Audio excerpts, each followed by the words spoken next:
Assalamualaikum warahmatullahi wabarakatuh. Jumpa lagi dengan kami di channel Update Pendidikan. Update informasi seputar dunia pendidikan dan informasi penting lainnya. Ibu dan bapak sekalian, teman-teman, kali ini kami akan berbagi informasi mengenai adanya aturan pemberian nama pada anak yang akhir-akhir ini menjadi perbincangan publik ya. Nah, sebenarnya aturannya seperti apa? Kementerian Dalam Negeri telah mengeluarkan peraturan nomor 73 tahun 2022 tentang pencatatan nama pada dokumen kependudukan. Perlu kita ketahui, Ibu dan Bapak, teman-teman sekalian, bahwa aturan ini diterbitkan dengan tujuan memberikan perlindungan kepada anak sejak dini. Pertama, menghindari nama-nama yang aneh. Kedua, menghindari nama yang merendahkan diri atau menimbulkan bersifat perundungan terhadap anak. Yang ketiga, menghindari kelebihan karakter pada aplikasi atau formulir dokumen karena namanya terlalu panjang misalnya. Nah, kita langsung menuju ke pasal 4 tentang aturan memberikan nama pada anak. Pada ayat 2 disebutkan bahwa pencatatan nama pada dokumen kependudukan sebagaimana dimaksud pada ayat 1 dengan memenuhi persyaratan. Yang A, mudah dibaca, tidak bermakna negatif dan tidak multitafsir. Misalnya bermakna negatif, misalnya lambe lemes, misalnya tidak boleh ya. Harus yang bermakna positif. Kemudian tidak multitafsir. Yang berikutnya, jumlah huruf paling banyak 60 huruf termasuk spasi, berarti 60 karakter, jadi tidak boleh lebih ya.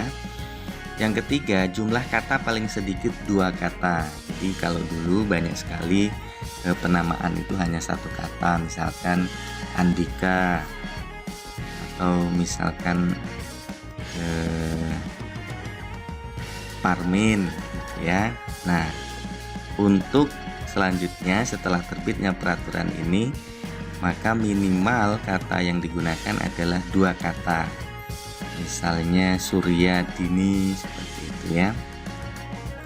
Rafa Fauzan Kamil misalnya 3 kata. Nah, penggunaan minimal 2 kata ini nanti bertujuan atau bermanfaat ketika ibu dan bapak sekalian atau yang bersangkutan melakukan perjalanan ke luar negeri. Misalnya untuk umat Islam melaksanakan ibadah haji atau umroh, itu ada ketentuan minimal 2 nama di dalam pencantuman nama di paspor, misalnya begitu.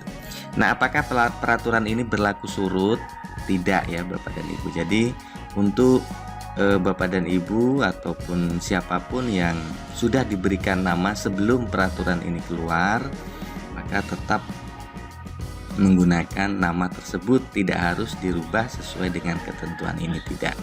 Tetapi manakala akan melakukan perubahan nama, pencatatan perubahan nama dilaksanakan berdasarkan penetapan pengadilan negeri dan persyaratannya diatur sesuai dengan ketentuan peraturan perundang-undangan.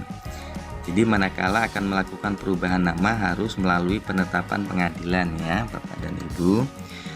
Apa itu perubahan nama? Perubahan nama berarti melakukan perubahan nama yang betul-betul berbeda dari nama yang tercantum pada dokumen sebelumnya. Di akta kelahiran, KK, dan dokumen yang lain diubah menjadi nama baru. Berbeda dengan di ayat 4 kalau melakukan pembetulan nama.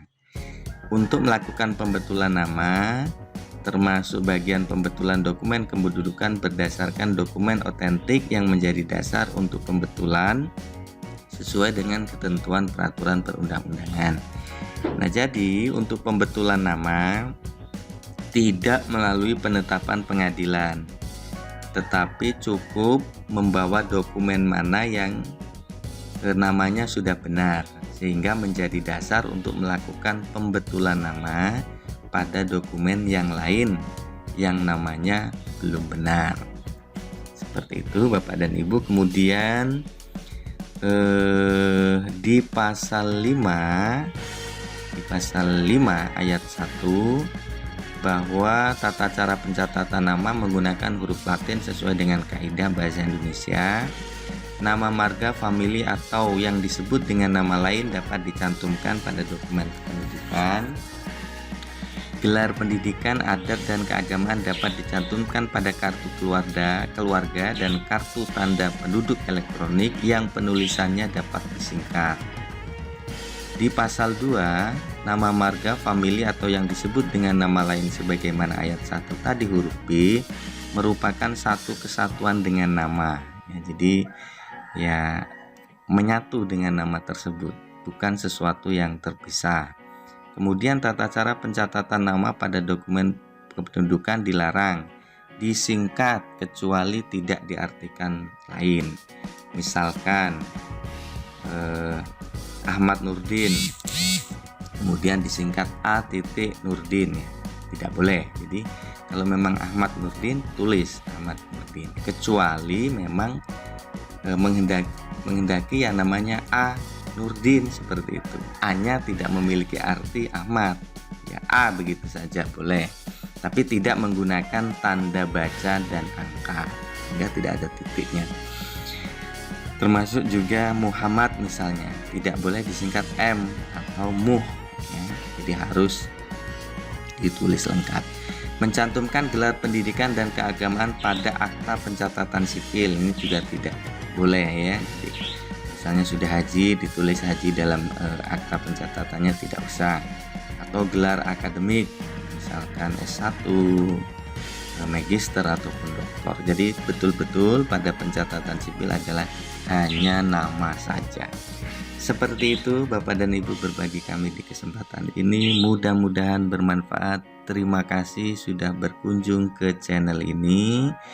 Jangan lupa untuk share informasi ini kepada rekan, sahabat, dan keluarga supaya informasi ini memberikan manfaat untuk kita semua. Sekali lagi terima kasih dan Assalamualaikum warahmatullahi wabarakatuh.